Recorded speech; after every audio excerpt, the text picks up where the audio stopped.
All right. Hey, so Krista, do you want to go ahead and introduce yourself? People are going to continue to roll in here while you're speaking, but it is just the way it is.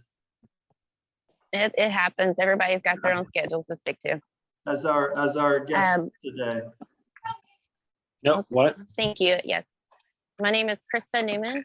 I own Flawless Compliance business to help local producers get on track with what the state wants them to do. A lot of people who own properties or own farms get nervous about the whole compliance part and dealing with the state, and I feel like there's still a black market mentality. So I'm trying to help get in there and not let people have that black market mentality anymore, and like, look for help and, ask for it and get on track with how it needs to be, because they can shut you down really quickly. So it's not worth not doing right. So yeah, I just do all kind of jack of trades for the farmers. Awesome. You're on mute, Justin. Thanks, Kristine.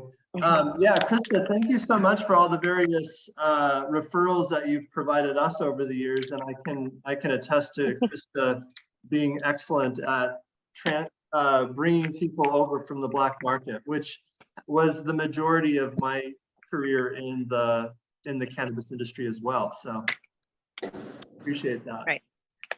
What would be, Krista, what would be like an ideal client for you? Like, what's an ideal, if we were to refer to you, what kind of referral would be ideal for you? Any client who doesn't already have someone to do their compliance and their Metrc for them, or at least look over their Metrc to make sure their employees are doing it correctly. I can be hands-on or I can be hands-off, so kind of whatever is needed. But usually I look for people who just don't have a clue, essentially, because they're just so lost and they don't have time to read the rules too. Like people are so busy and the rules just kind of get flown underneath and they don't pay attention to them. So that's kind of where I'm here to answer questions. They can call me anytime, email me, whatever. If I don't know the answer, I will find it. I'm not afraid to contact people and try to make things move and make people know and understand what's going on. I'd rather everybody be on the same page than, me just doing things for them. Like, I want people to learn. Yeah. What's the name of your company? I'm sorry. I missed Oh, you got Flawless Compliance. And Kristine, I think I interviewed for you as a personal assistant like a couple of years ago, actually. I think we had like a video call a couple of times because you're like, I'm so busy. I need somebody to help me get on track and do things. I'm pretty sure that was you. I think I have like the most familiar face in the universe. Like, it's so bizarre. Like, maybe, but I don't think so. But I get that all the time. Like weekly, people are like convinced they know me, and I think it's just I have like one of the most generic faces in the world. We have a beautiful face. Oh, thank you. Anyway, I have a couple I've always done compliance kind of thing, not on purpose, just because I have like friends who are struggling or desperate to like help me. So I help people, but then I'm like as my business has gotten bigger, I've had less and less time to help. So it's awesome to have somebody to refer to. Do you do like a package or hourly rates? I can do a monthly package if they want me to just be on call and to just kind of come and do whatever needs to be done, or I will do an hourly rate as well. You just need questions answered, or if you need me to actually do Metrc work for you. Like, I have a farm today in K Junction. I don't go there physically, but he will message me like, hey, here's my weight.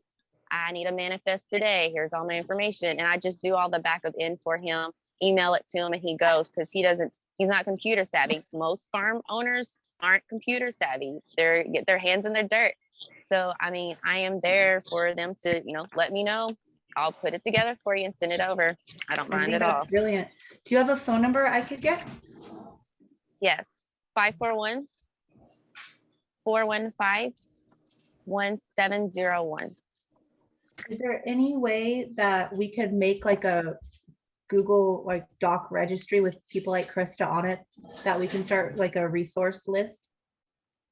Yeah, I think so. It would be, I mean, she is now on our email list, like that I have through Google, that whenever like, for example, I just sent out a reminder for this meeting and we've got like 35, 38 people or something like that on that. And she's in there. And Okay. Krista and I work closely together as well. So I have her in my database as well. So if ever you guys want, I mean, and it might not be a bad idea to have like kind of a associate member page on our website at some point where people can just go click and then they can find all the various people who are doing like complimentary services. I'd love to be in that, on that list too. So I think it's necessary. Like I get calls almost weekly, like sometimes daily, like from friends or people, acquaintances or people in the industry, like, hey, I need somebody to do like right now to be able to do cameras or compliance, or, and then a lot of times it's me dropping what I need to be doing to help because I feel bad. So if we have that active list, like go to our website, there's 5 people, like go get them. So yeah, let's do that. We can link people's contact information there. We can link their websites on there. I think that would be a really good move and very inexpensive and just so easy to do, like in terms of like, yeah, just go to the website, right? Well, people like Krista are invaluable to our industry. Like she's saying, like a lot of us are just weed farmers and we have to learn all this from the ground up, and we should be trying to focus on our other business aspects, or even if it's just like, hey, I've never experienced this situation before. If she could help in 10 minutes versus me having to call the OLCC or wait for Metrc to respond or something, like that's a great resource. Cool. Thank you, Krista, so much. Yeah, right. Does anybody have Of any? course. I'm kind of busy, like doing a little bit of communication with people trying to get on or whatnot. Is there any questions we have for, any more questions we have for Krista? Rhea, really quick, Krista is flawless compliance, and she does like all like Metrc compliance, from like actual like boots on the ground work to like over the phone work, like for compliance for like Metrc and whatnot. We've been working together. We've had mutual clients for probably like 6, 7 years now. So she's pretty experienced. I could vouch for that. But why don't we jump into? Yeah, going on 6 years. Yeah. Do you guys, Rhea, Kristine and I talked a little bit about our meeting yesterday at your wholesale location there. Do you want to talk about that, like how that went and how you feel about that? And I'm going to follow up. I got a few pictures from it, but what I'm going to do is, like I always do, where I kind of create like a little summary of what went on. I'll send it out with some pictures and stuff. It could be a nice email. But tell me how it went yesterday, and then also maybe some action items that we need to take to continue that process. You're going to send out a summary email? Well, I was planning on it. I don't have to. I mean, I always I mean, I have a short summary email that I had wrote. I mean, maybe you want more to gather, or maybe to gather the conversation and send that out. Yeah. Do you want to? So what I always do is, after like once or twice a week, I send like a little summary of our meetings, and then and for the general meeting, we record it. So I send it out with a link. Oh, cool. And I don't know how many people, I see that people do watch the videos after the fact. So I kind of like try to keep that in mind when we're doing the videos. But I do send out like once a week a summary of like what went on at the board meeting, what went on at the general meeting, and then anything behind the scenes. I don't know if you get those emails. Look for those, because I also ask like kind of questions sometimes. I get like mediocre feedback at this point, but I don't expect a lot at this early in the game. I don't expect a lot, but if you want to get anything out there, like I'll highlight it and just be like, hey, a message from Rhea, or we had this meeting and read this, or must read, or whatever, you know. And that's just to members, right? That's to everybody on my contact list that I send reminders out for this meeting. So I have like kind of 2 email lists. I send it out to members, which are people who I send out reminders to the board meetings, like the farm owners and the board members. And then I have another list that I add people who are interested in coming to the general meeting, like Krista or Eddie or Dawn or any of these other people. They're on a different list. So depending on what list you want me to send it out to, or if it's just to the board and the farm owners, you should just send it. Just send it yourself. The email that I send is usually a recap that's going to everybody who's interested in following the co-op. Like we have a lot of farm owners that are interested in following the co-op. They're in that list. I invite them to these meetings every week.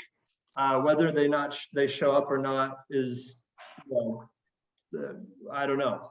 Some of them have come and gone, and some of them just, you know, some of them have stayed, like you guys. So that's what has been currently happening.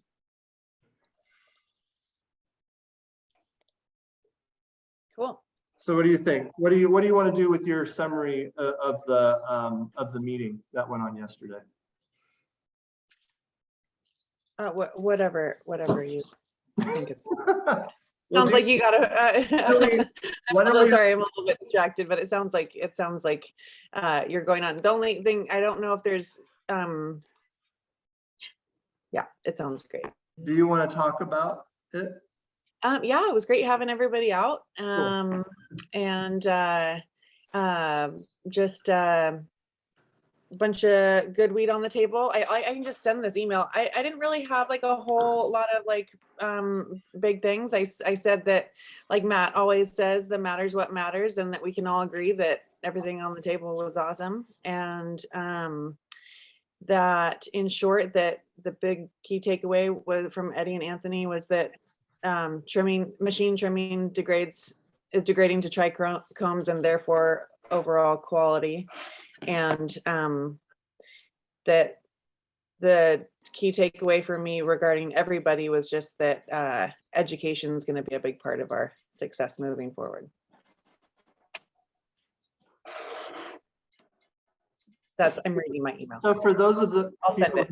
Yeah, perfect. And I'll send, it sounds like something I can send out to everybody, because you guys were all there. So anybody who we're informing is going to be people who weren't there. And that's pretty much most of anybody who's a non-farm member at this point. But for the I people, guess I'm just wondering, like, I think that clearly, like, sharing a whole bunch, especially with, well, how expansive I envision everything to potentially be eventually, is surely inspiring, but there are things that we like don't want to share with just everybody. Okay.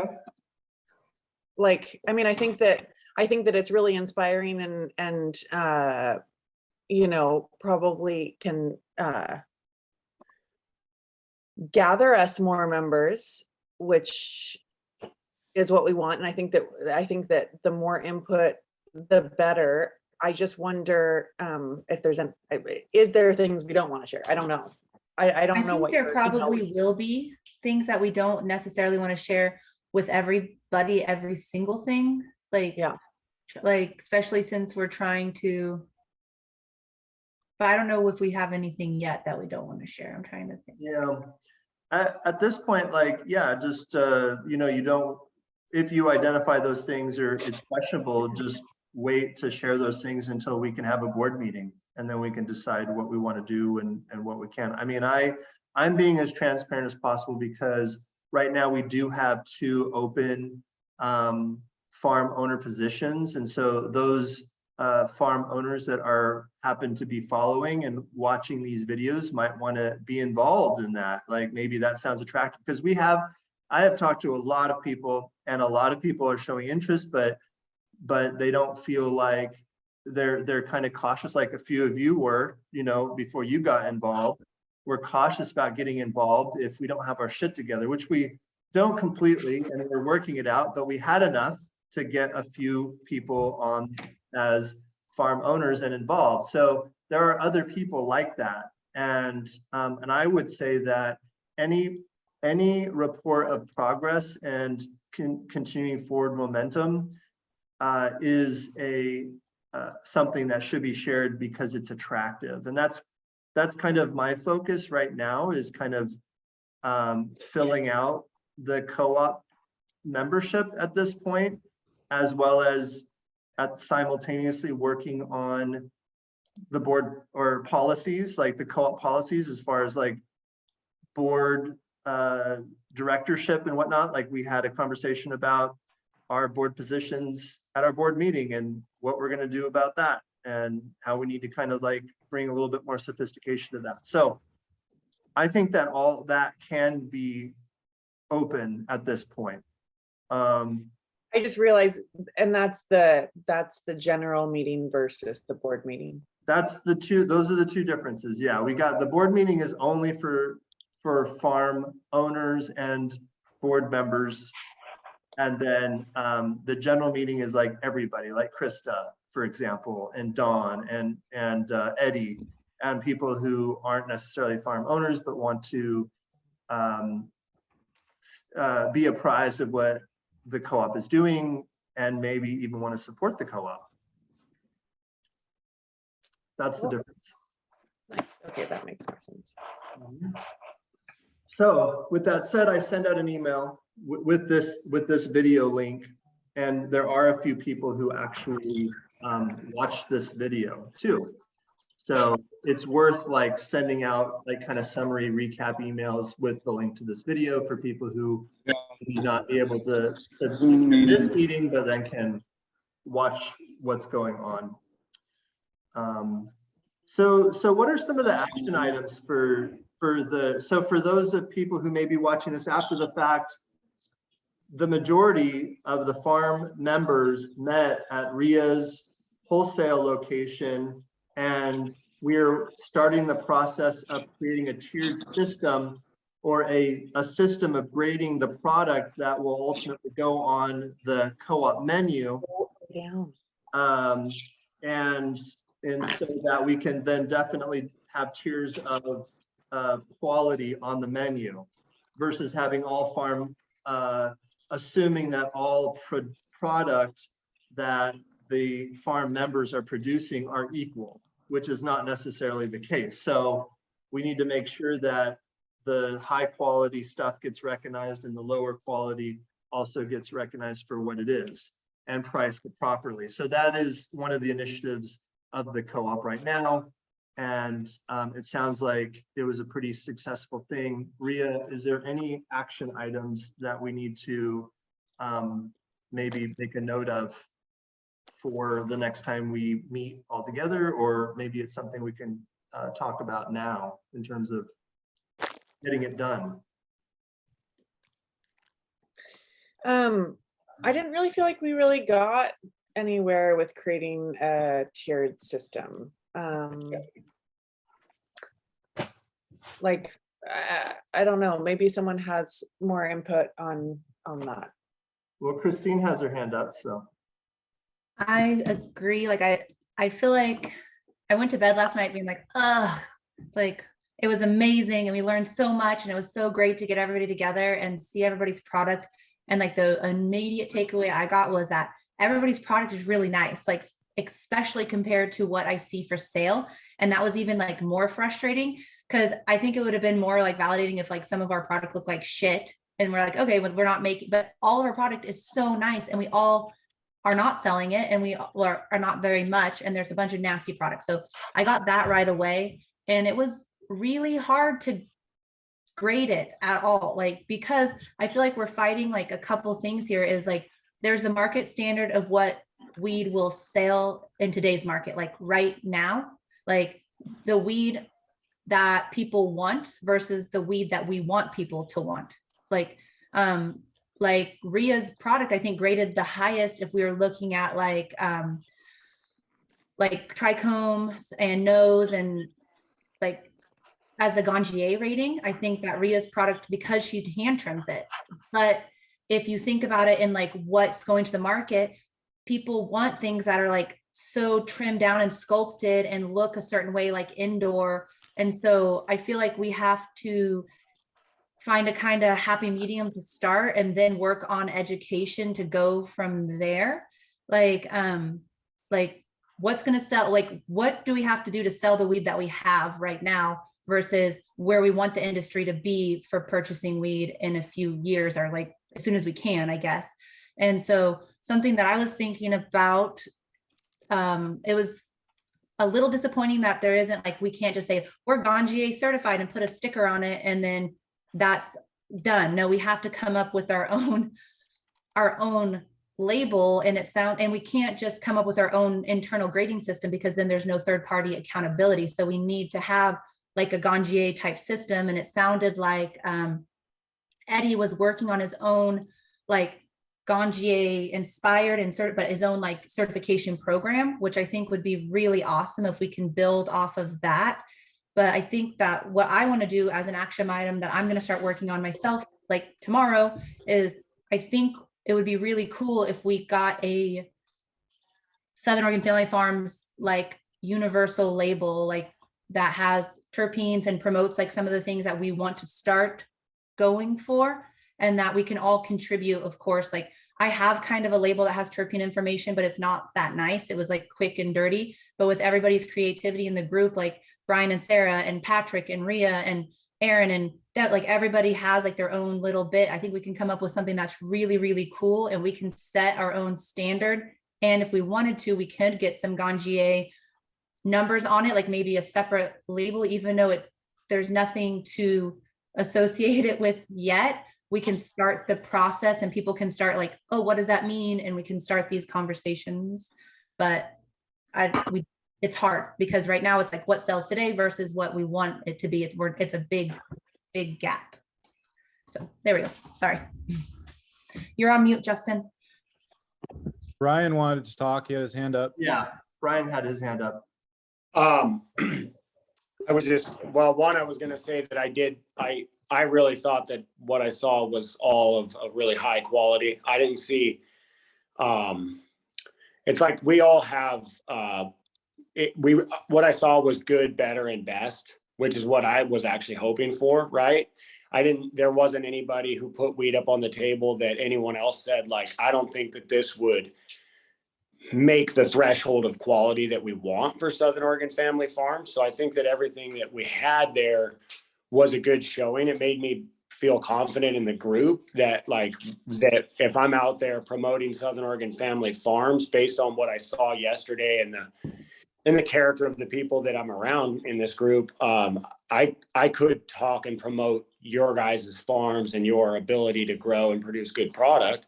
I think that tiering things is just like, even if we didn't see that much disparity among good, better, and best, I still think it's appropriate to just have 3 different price points, have 3 different tiers. And even if it's internally on each of our farms, what we know is our top seller goes to the best, and what's a struggle to sell sometimes goes to the good. And so I think that, yeah, we didn't really, it wasn't a very defined, like, oh yeah, here it is. Like, this is definitely the best and this is definitely the bottom. So I think that, again, it's the tiered system. I think is a lot of it's just going to be marketing, because the weed was all quite good. And then just to talk about like the Ganja thing a bit, it's true that we can't use the likeness of Ganja on an SAP test result or on a packaging scheme, but certainly there are ways that we can frame that this test score comes from Ganja, assessment, because that's what that SAP test is. I mean, if we look at the Herbsman's shelf, they have the potency on the jars like everybody does, and they also have this little sticker that says SAP and then the number, and people are asking, what does that number mean? And they're explaining that to them. I think that to write it out, to say, like, rather than SAP, but to write it out on a packaging that says, standardized assessment protocol number, would be a way that customers would see that and maybe be drawn to it and ask about it a little bit. I think the only way that would work is in Eddie's shop, because there's no website to go and look up an SAP or like read about it is the issue right now. From what I see is, I agree. I want to put them on there, but there's no, unless they buy it from Eddie's shop, they're not going to get educated about it. There's no website that they could like look it up. And from what Eddie was saying yesterday is like, it doesn't, there's not like a resource to go besides talking to Eddie's shop directly. So we need something that's more universally like accessible for education, because like having it there, unless the bud tender's completely educated on it, they're not gonna know what to say, and the customer has nowhere to look that up. So that's the only issue that I saw. Like, I want to put it on there, but Eddie needs to get a website, or somebody besides our organization needs to have something that can reference to it, is what I was saying. I think that's where it gets into the education side. Like Rhea said, that it's going to be a lot about education, letting people know, bud tenders, intake managers, store owners, understand what these conversations are that we're having and what we come to conclude on what does make quality.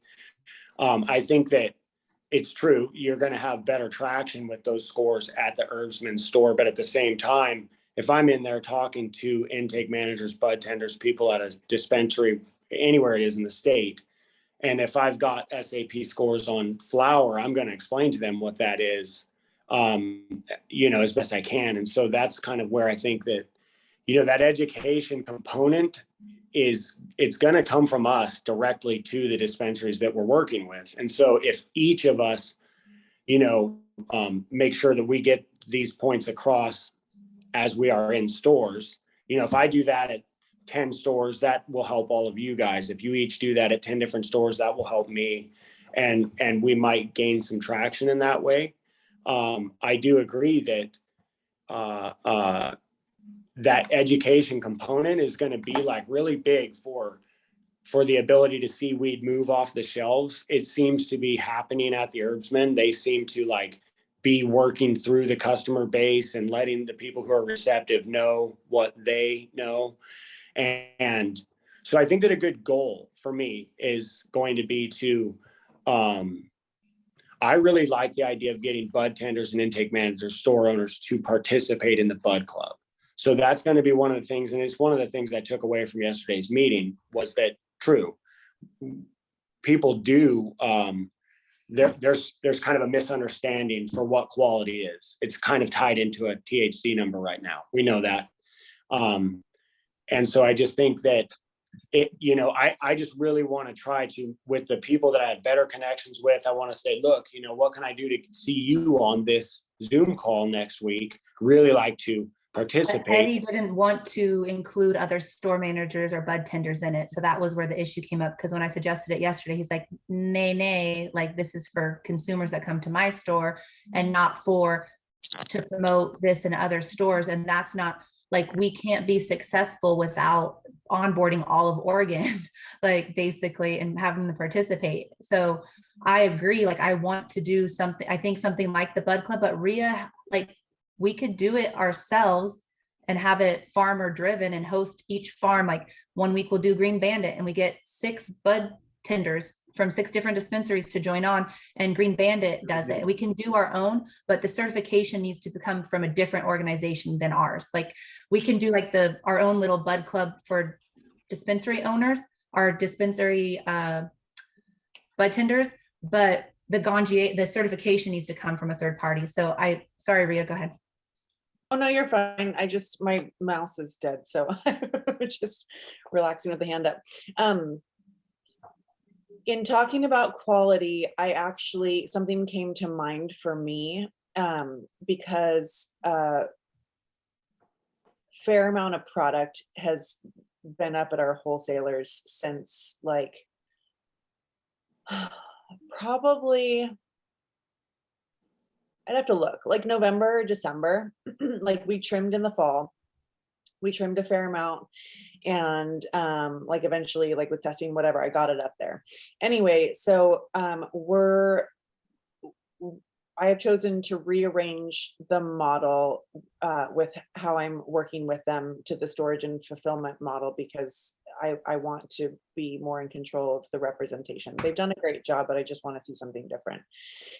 So I recently went and looked through all of the inventory, and they store things cool, but like, I think like I definitely saw more degradation in my product that's up there. And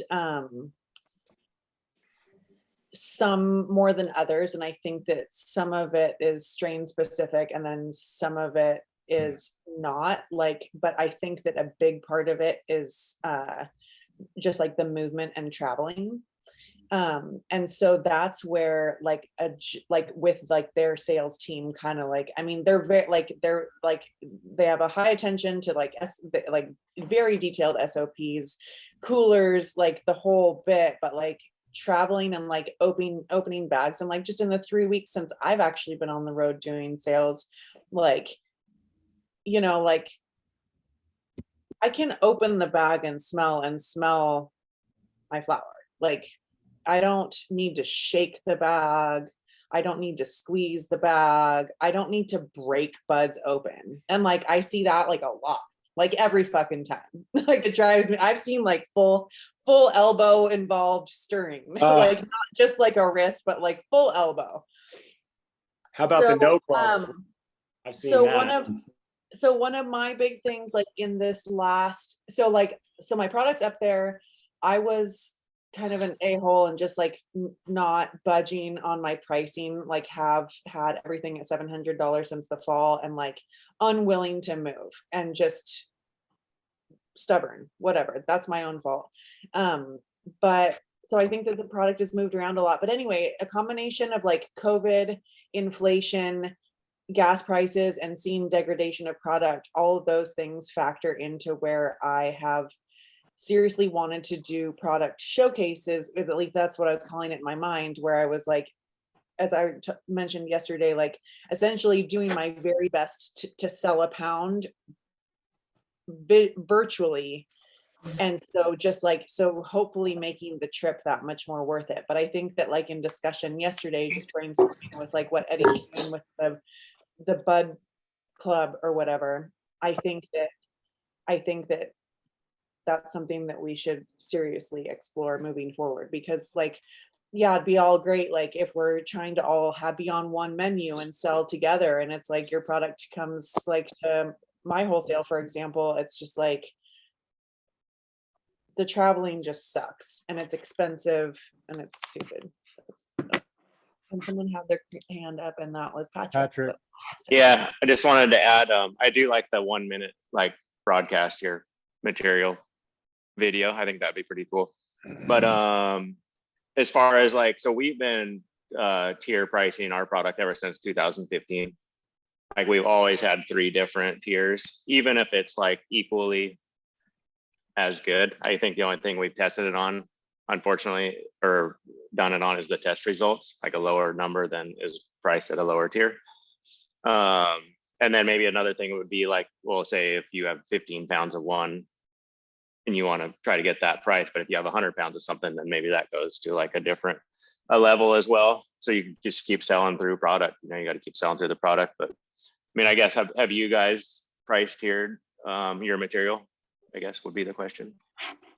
We've done the same thing, Patrick. And then sometimes like I kind of have more like my kind of like more exclusives and then generals. So like if there's like a bulk sale, sometimes they're like, oh, well, we want to buy 10 pounds, you know, at $500. That used to be like the deal. But like, so it had like I would set parameters around those deals, like, you know, they couldn't have more than 2 of any 1 pound, or like, or certain things weren't an option in that, or something like that. Just like for those exclusives, because it's more about like, for me, it's more about production. Like some things just don't produce as well as others, or like the testing. Yeah. But Yeah, that's sorry guys. I don't see how on my phone to do the raise hand thing, so I'm doing. You're fine. Here and I was just there. trying to pass it off. Yeah, totally.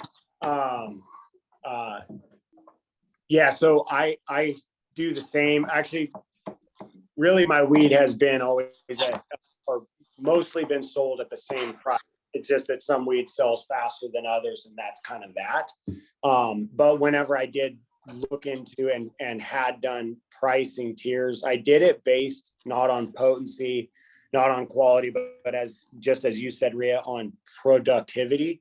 And so then I can talk to the customers and let them know that the reason for these different points of price is not because I think one's just worth more than the other, but because no one costs more. And so that's like an easier way to translate to people, rather than saying this is just such good weed, you should pay more for it. I'm saying this actually cost me more per gram.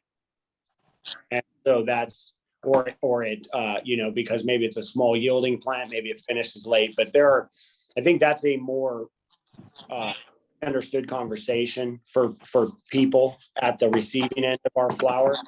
It certainly worked better for me because I do have some varieties that I'm like, man, this is really good weed. But it's pretty easy to produce and it doesn't cost me a lot from it. I could afford to sell it a little less. And then otherwise, I just wanted to say that because I really do like this idea of again, like bringing people to meetings similar to this one. And so I will be talking to Eddie this week, and I'm gonna talk to him about how to go forward with getting SAP scores on weed, what that timeline would look like how long would it take? Say if I brought him 10 varieties, when could I expect to have numbers on all of those? What's that cost going to look like? Because kind of one thing he's been talking about, as I understand it, is he's, like he said, there are a couple of people in the area who are going in today, I think, for their Ganja certificate. And I think he's going to try to bring people in and have a 3 or 4 person group that does these SAP tests as a business function, right? And so I'm going to find out if there's a way that because that number's not like going to be attached to the herbsman, right? It's not like we're going to pay to have SAP scores done on our flower and then we can't talk about that anywhere else. So I'm thinking like there's the Bud Club, which is what he does, which is his own internal promotion at the store. Maybe what we can do is have something different than the Bud Club. And again, I'll talk to Eddie about it and see how he feels. But like if we had an SOFF Bud Club, let's just call it for now, in which we may say, here's the date that we're going to do the Bud Club, and each of us makes a good effort to get, 1 or 2 or 3 bud tenders or intake managers or persons from dispensaries to join that. So then like all of us are on that Bud Club day, which is an agreed set date. And then maybe if it works out, I've got 2 bud tenders there. You guys have each got 2 or 3 people involved. We actually could potentially have a pretty good group. And because my experience has been that many people at dispensaries are pretty receptive to having conversations about weed. They like what we produce, not just us Green Bandit, but they like good quality farms and weed, and they like to hear about it. And I get the impression that a lot of bud tenders particularly like to be included in some of this stuff. Like I've taken the time to go in and meet bud tenders, and many of them are like, they're excited to meet the farmer. They're excited to meet the person who's doing this and who's creating this. And so I think a lot of people would be like pretty stoked to be invited to that, right? Hey, we're going to do this thing on this day. And I just, that's where I think that the education could begin, as far as, again, like we've got numbers attached to weed. And then if we had a big group of people on a Zoom meeting and in our SOFF Bud Club, then that's where we could talk about, well, here's how the score breakdown works. Here's why we got these numbers on these things, and start to make it make sense for people. Eddie really got something to click in my mind when he spoke about how the more he knows about something, the more he enjoys that participating in that thing. So, by knowing more about weed, he's like, man, I really enjoy it more, because now that he's gotten into the Ganja, he's really looking at it, picking it apart, and looking for those unique things. So I like the idea that, that made sense to me, right? The more that people could understand about it, the more they're going to want to talk about it. as bud tenders. And then those customers, if they're hearing it and receiving it, they're gonna go and enjoy their experience better. I do think the education beginning with personnel at dispensaries is probably, in my mind, that's the way to go. I think so, because if every dispensary had somebody like Eddie in it, then we would be fine. And Yeah. we were also, Devin and I told Garrett that we talked to Scott, but we would pay for him to get Ganja certified too, so that when he's going out talking about us, then he can educate and hopefully advocate for people to smoke our samples and try it and then promote it themselves, like having the bud tenders. If there's just one person in the shop that's trying to sell your weed above other people's, that's what we need. Anyway, sorry, Justin, go ahead. Well, that's okay. That's what I was gonna do, is try to bring Kristine and you, Brian, your ideas together, because it sounds like they went together. You had suggested that we have like what Brian called a bud club day, where we bring bud tenders in and we kind of grade the product. We spot like a farm and we grade the product that way. And this SAP, Brian, you're going to reach out to somebody who I did miss a little bit of the conversation. I apologize, but it sounds like this SAP number, is that a Ganja number, or is that a number is that something that another? So yeah, I mean, It don't is. necessarily have to be Ganja certified or anything like that, but it would be really nice to have an SAP number. And how do we get that number, and how do we get it on the product? And then based on that, Like Eddie, yeah. and he was willing to like maybe do a cheaper, like Brian was saying, like a cheaper like group rate kind of, because it takes like 2 hours per strain, and usually it's $250 from what I gather, and so that's really time consuming. And then Rhea had an amazing, why does it take 2 hours? because it's that in depth. It's like they go from like the history of the plant, that's like conception of this flower, through the whole entire process, to getting the flower in their hands, to grading that, then to smoking it, and then talking about the effects. So it's like this huge. So is it like a one-time thing? Like you just do it once and then you have. So that's where Rhea had the great question, was like, how like encompassing is this test? Like how long does it last? And there's really no like, and so kind of, I think Rhea and I agreed that it was like per harvest batch or something like that. Go ahead, Rhea. I mean, it's like, it's amazing, but then it's also really annoying, because like the Ganja program, I mean, ultimately, like the way that, sorry, I'm like still raising my hand. Yeah, they, I don't know. like you can't advertise that you're certified or something. Like they're not like No. you don't like, they should have a website and you pay money to It's not a maintain certification. like it's just a- That's what's certification, so or you have to do frustrating. continuing education or whatever. But like, I mean, I just like, and so But- then the SAP rating, there's like, you Google that and there's nothing.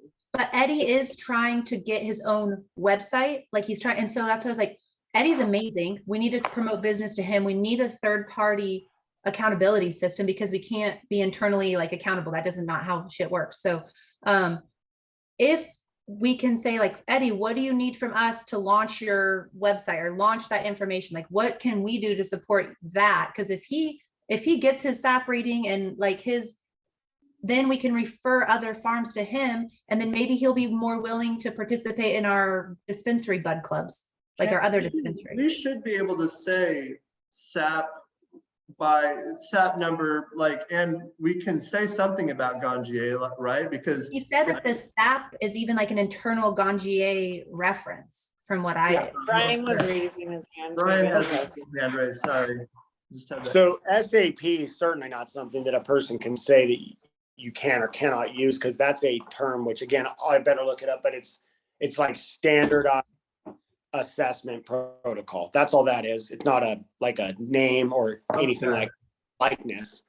And the Ganja has it trademarked, actually. Let me, I just have to scroll down. From what, So because I was asking Eddie about this yesterday, and from what I understand is we can put that number, we might not be able to use SAP or whatever, but he's certified to judge people's flower, like he's a certified flower judge. But the way we market it has to be, like, we could use the number, we probably can't, but if Eddie comes up with his own catchphrase or whatever, we could use that. Go ahead, Brian.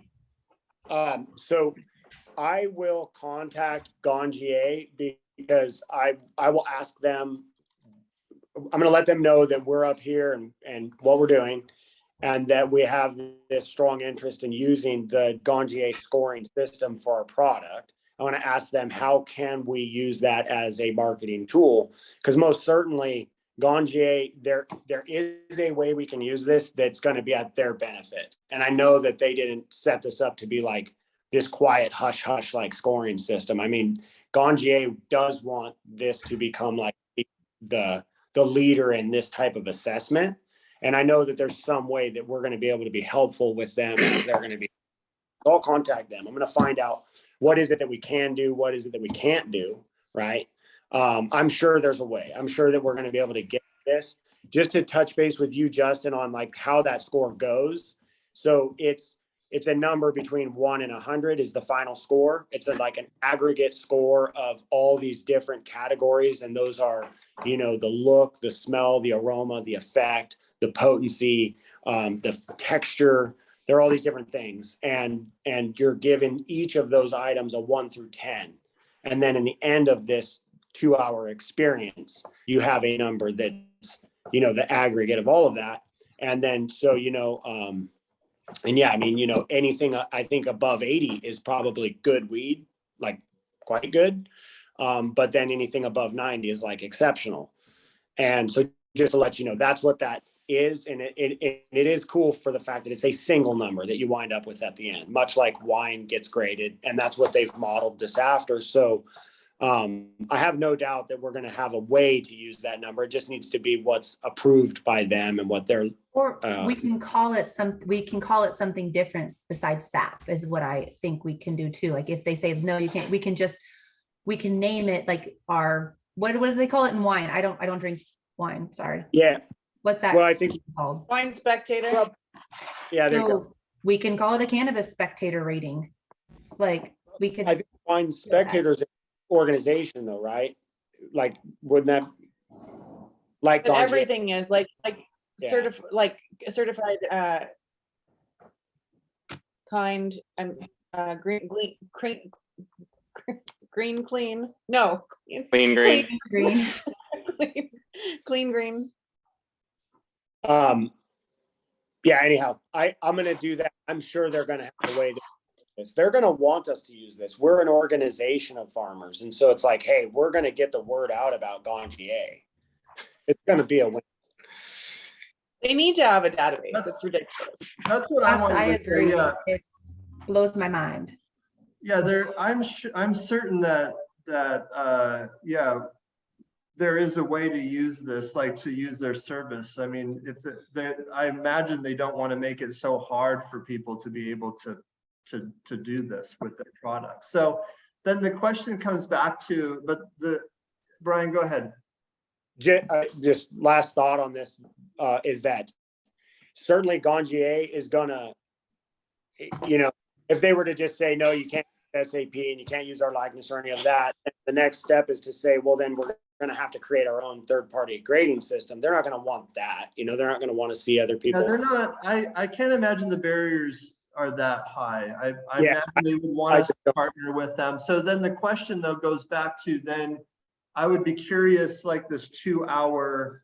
So when you visit with them, once you get that clarified that we just need to have like a certified Ganja do the 2-hour test or whatever, however that's going to go down, and then they'll give us an SAP number, which would be what we need in order to create the tiers in the menu, right? So then the question is, what's involved in this 2-hour test? How much does it cost? Like, where do we have to go? Do we have to go to San Jose? No, you take it to a certified Ganja, which Anthony and Eddie are certified Ganja. He said he needs like 5 grams, not very much weed. And he needs a little history behind it. And it's $250 and it takes about 2 hours. But he did say he was going to try to get, because he has 2 more people that he knows that are going to get certified. So he's trying to get like a Ganja board. but Eddie himself is trying to set up his own like certification program that's backed by Ganja. Like he is a certified Ganja and that's his like degree, like Harvard. And then this is his grading program. You know, that's what I gathered from it. And I'm totally cool with using his, whatever he comes up with grading program. Yeah. And we could just get these numbers and put the things on our package without calling it shit right now if we wanted to, and build as it. I just want to get like and we it can going. say things like the how we use language and how we're using it. We can say something about Ganja in it. Like we can't say like certified by Ganja or saying like, yeah, Ganja endorses our product, but we can say that it was graded by a certified Ganja because that's what happened. Like you can tell the truth, right? I hope so. Yeah. Patrick, I don't know. do it. You're about every time you speak, it's I just feel like I took an interpreting class. Have you guys ever heard of interpreting? No. It's a similar deal as Ganja. Like I'm a certified level 1 interpreter. And it's you don't actually ever consume the product. It's all on smell and look and you know all this. But amongst all you guys, you've never heard of it. I only know it now because I followed this dude on Instagram, Max. And and before I met Eddie, I've never heard of Ganja. And I follow a lot of people I know a fair amount of about weed. And I feel like you guys have probably never heard of Ganja. And I love Eddie's thing, but for us to focus on that, I feel like it's just a big reach as far as like, I mean, I feel like it could be like a sub focus, like maybe a subcommittee or something, but in the immediate future, I think it's a slim thing. Like Eddie says, he's swimming upstream. Like we have all of Oregon or all of America, say, hopefully, to educate on this. And I just think in the meantime, it's a really small deal of what we're doing. Like I'd love to have it certified, but as soon as it leaves Eddie's shop, I mean, if like an average grower, average shop person has never heard of it, the average consumer is going to be a long ways away as well. Even though, I mean, I think it's great, but I just think as far as us focusing, as far as like tiers and all this kind of stuff, I think it's kind of very relevant, Patrick. Thank you so much. Brian, are you saying that? So then the question to you, Patrick, is what would you? So to me, the SAP number would provide a way to tier, like a third-party way of creating a tier in the menu. How would you go about creating tiers in the menu? Just in the meantime, like right now, just a farm. I think as a farm owner, as like being at Rhea's yesterday, like there's great cannabis out there. And at some point you just got to be like, well, let's move this one right here, depending on, like Brian said, as far as like, you know, production. I think the farmer just needs to bring 3 different prices to the table. Okay. Do it however you want. Rhea had her hand up and then Brian has his hand up. Rhea, did you still want to say something? Yeah, I was going to say, well, at first I was going to say, I completely agree with what Patrick is saying. And there's so much to do, and just figuring out like the most relevant pieces and the soonest we can do them. But I was going to say, like, maybe not so much doing like a full, like, well, first I was going to say that we could like potentially hire a Ganja, but not for like the per strain thing, but like as a consult to do like as a purchaser. I really like my idea about the video selling. I love your idea. Like, I just do. I'm not to be like, I'm like not to be. Yeah, let's work on that. Let's all get a 1 minute. And so, like, Patrick, will you come and help me make videos? Because how about we use your, like, I mean, at this point, it's just like, well, I'm certified by freaking, you know, Blue Dog or whatever. Like, you know, I mean, and that's like, I'm not discrediting Ganja or the interpreter, but like if you have a certification and you did something that is verified, and we're sharing the love and the recognition with Ganja or your thing, Patrick. But like honestly, I think that like toning, because I'm not going to spend $250 a strain, and like how good it, like I think that we should do videos. That's what I think. Okay, Brian. Oh, Brian, and then I want you to go back to the video thing because I'm missing that. But Brian, what were you going to say? Yeah, I like all types of outreach and ways to connect with people. So the video I think is great. And I agree with you, Patrick, also that I don't see Ganja and that number bearing a big impact on sales. Certainly not initially. But what I like about the Ganja thing and all of this is this conversation about how do we assess quality and how would we want other people to assess quality. And so that is because I've already had some pretty good takeaways from the Ganja, or just from talking to Eddie and going through the Bud Club with him and looking at what it is that they're doing.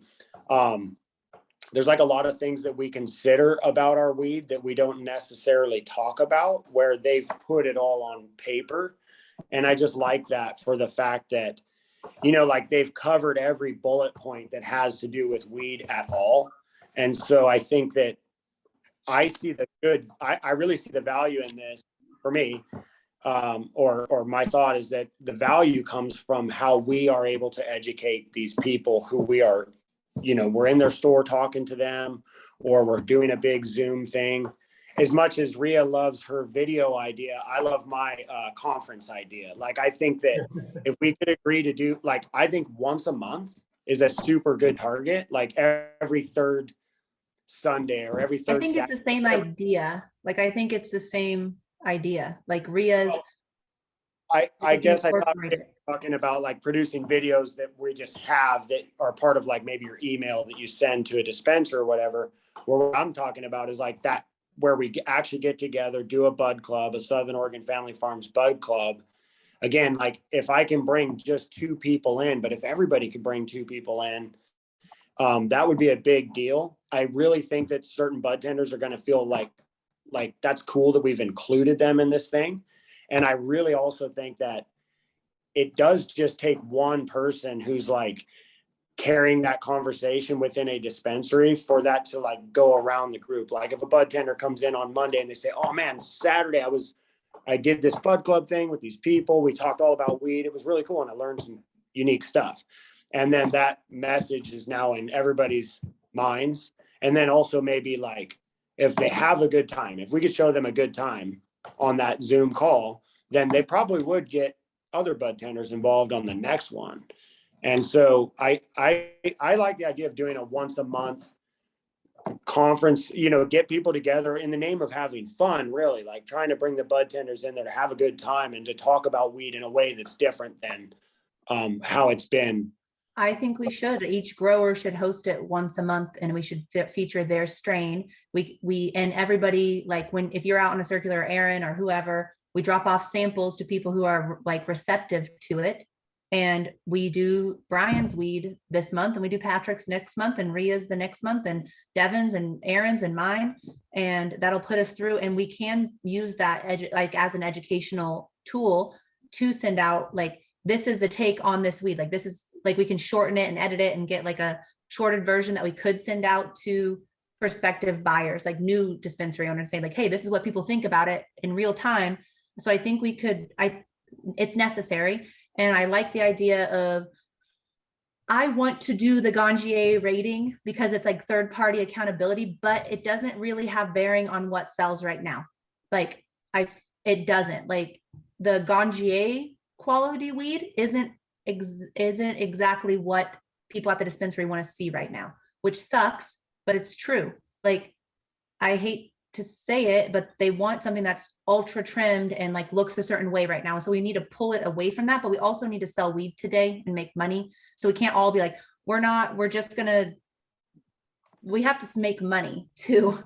And I think we could work it towards the Ganja rating or maybe I like the idea of supporting Eddie and supporting the Ganja, even though nobody knows what it is right now. So maybe we do like 3 strains per farm each, that we each do 3 strains this year, Ganja style, and then the rest go like current market style or like standard. And then we grow and adapt it that way, whether we call it a SAP rating or we call it a different thing, I think it would be good for us each to do at least a assessment like that to start that movement. But sorry, Justin, go ahead.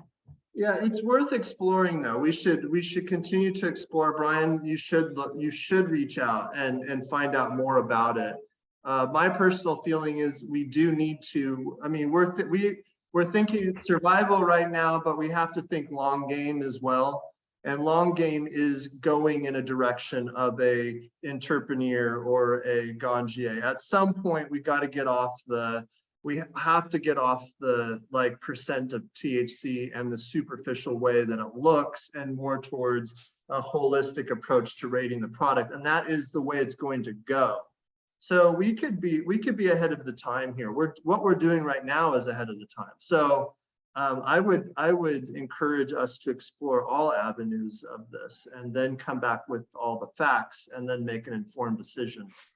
But Rhea, you had your hand up too, but I also wanted to talk to you about your. I was just gonna say, I mean, like, idea. I think that clearly, like, too, for Brian, it's super relevant because he has his product in Eddie's shop.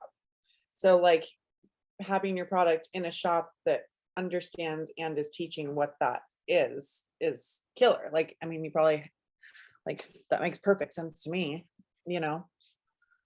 Yeah, and we don't have much flower in there. They have so many different things available, and it's not like we take up a big corner of their shop. Really, what I see though is that anytime I've heard the bud tenders talking about weed, not only mine, but just any weed, I like the way that they're talking about it in that store. And I like the way that they're talking about how they've come to assess quality, and also like why these things are on the shelf.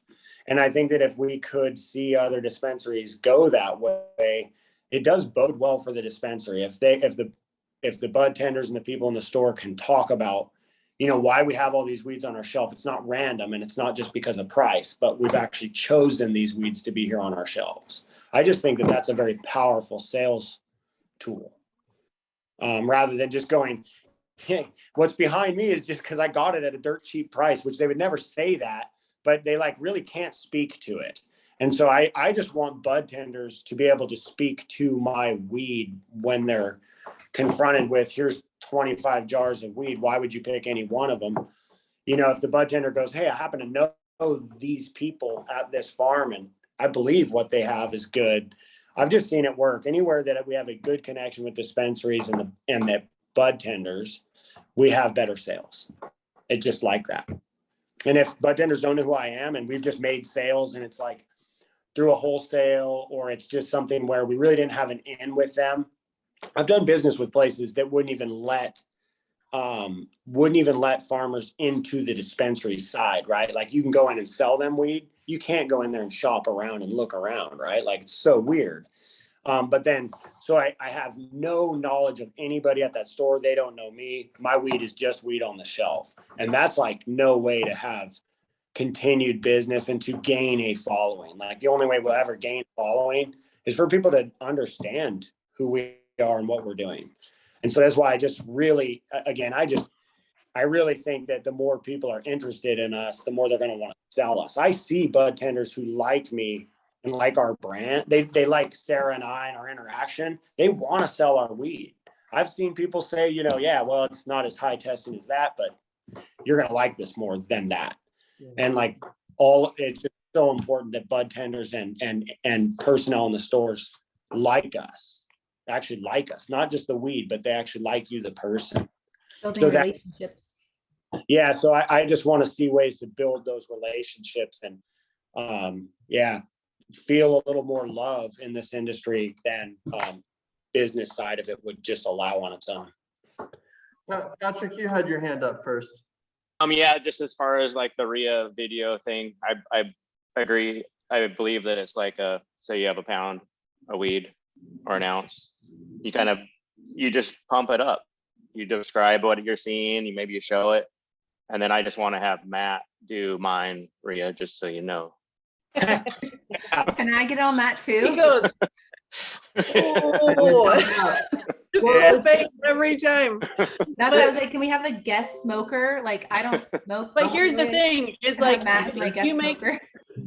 I mean, I love the meeting idea too and the participation, Yeah. but like, I want a less than 60-second video of every strain, yeah. because it's selling them all year. I mean, we have a shit ton of weed. We're And so, talking send, about send, multiple send, send. things. We're talking about multiple things here. Like there's multiple things going on. Like Brian has emphasized that he wants to get out to bud tenders. I think that's a great idea. That doesn't necessarily, is not necessarily predicated on having a tiered system in the menu though. So we're talking about a methodology to tier the product and get it on the menu in a tiered fashion. One of those ways could be a bud club experience, but it sounds like having like a third party get involved and create that tiers, help us to formulate that tiered system is one way of doing it. I don't think that having a 1 minute video of pumping up a strain is going to actually do that for us. So those are two different things. I thought they were somehow connected, but they're not. So, and we've always talked about educating the bud tenders. We've always talked about like, let's have a Zoom video and get bud tenders on like a good introduction of the co-op and be able to talk to those people. But that kind of emphasizes more of a structure. It's like gives it a little bit more structure, like once a month bud club or whatnot. Brian, do you have a response to that? I think that the tiered system is maybe easier for us to pursue than Justin you might see it as. Like very simply, I could just say like, all right, let's say we're talking about within LeafLink, because that's where we're all together, right, as sales go.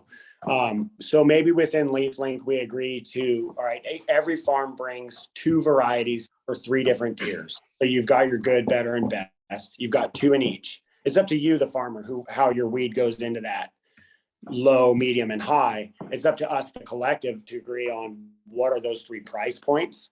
So like, okay, what is the low?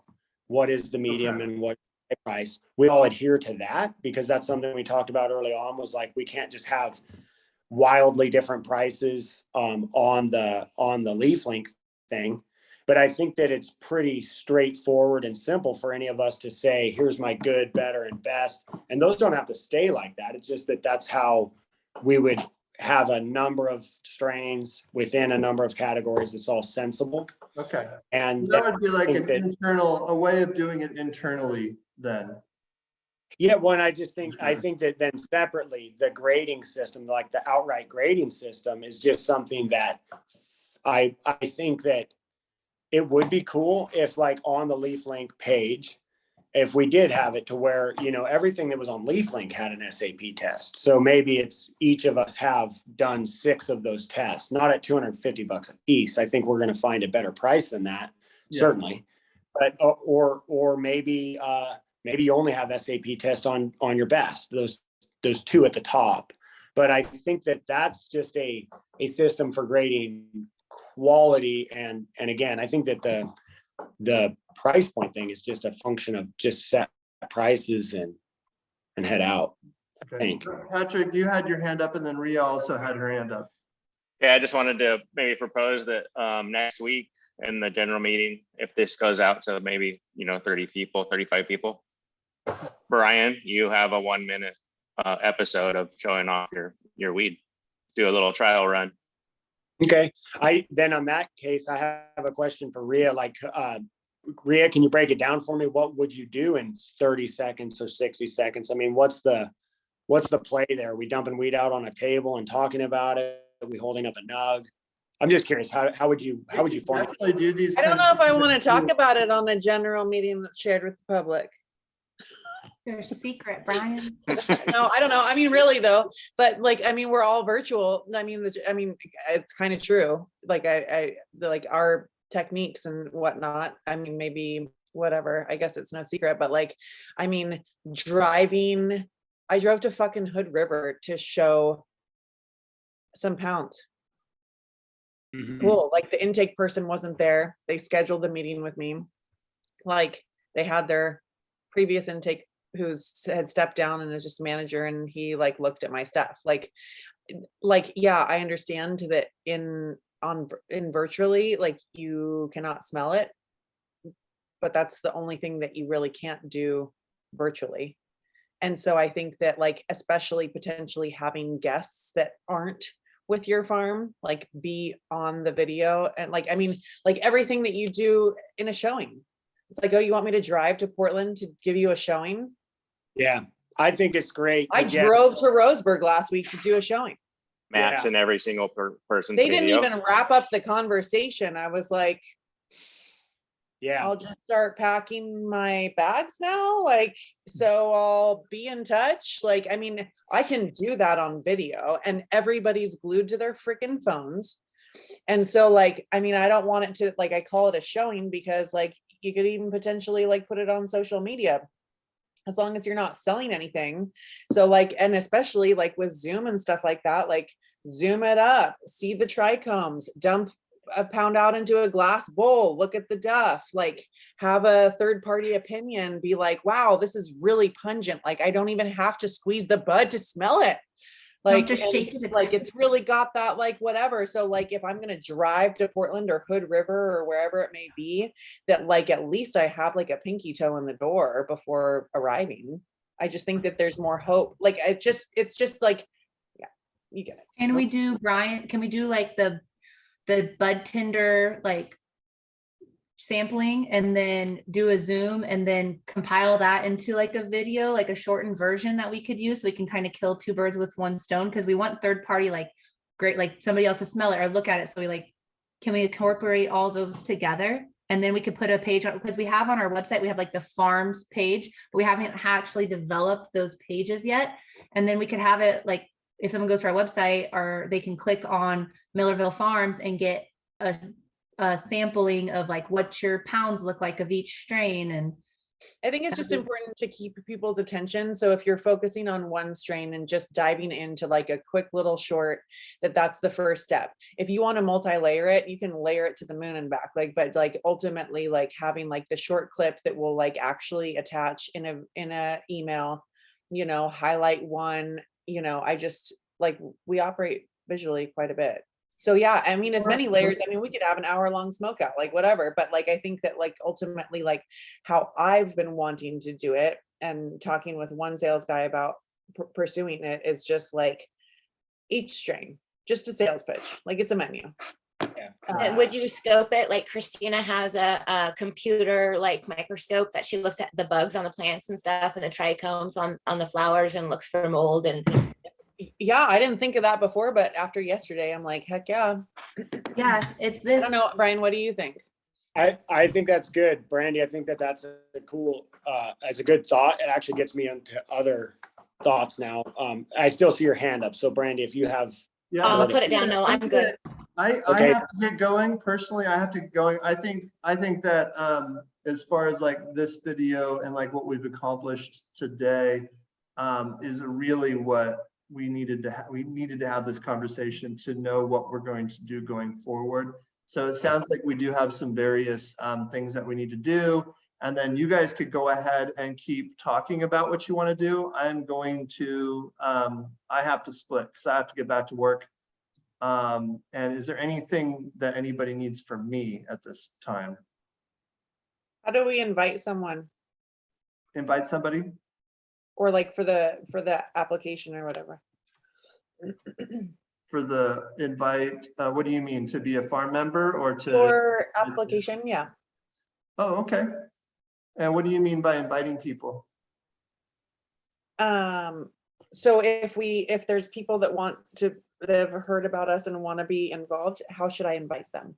Oh, how Or should you invite do I them? refer them to you? No, what I would say is they like attending these meetings would be good because this is the meat and potatoes of And our website. It's kind of a freestyle. We talk about what's on our mind and people get a glimpse of what's going on behind the scenes. Because I've I've turned, you know, I only record part of this this meeting. And oh yeah, send me an email. Send me, if you want me to invite somebody, you invite them personally and then send me their email and I will put it on the, I will include them on the event invite and also the emails that I send out to everybody. So I send emails out to people regularly, at least once a week, and recapping what we talked about in the general meeting, and then also making this video available after the fact. But then I also send out reminders. Okay, here's the general meeting's coming up at 10. I also send out a reminder when we're meeting, like, hey, we're meeting. So that's a good way to get people to just to start, because we also want to know them. We also, if they're going to apply, we also want to get to know them a little bit more. And then if they do apply, which is just simply by going and filling out the Google form that can be found on our website, then we will take that to the next step, which is a board interview and all that jazz. So that's how that gets done. And we can share the Zoom link. You guys can share the Zoom link too. And if you have access to the event, you should be able to add emails to it. If you want to make sure, because every time I add an email, I also save it to all events. So I make sure that every email that I add to it, they get invited every time and they get included in all the email correspondences. So I have a certain methodology. It may be the safest for you to give me the email so I can include them and make sure that they're always included. If you do it, I'm not sure if it'll stick or not. Okay. Because I'm the originator of that event. So, all right, guys.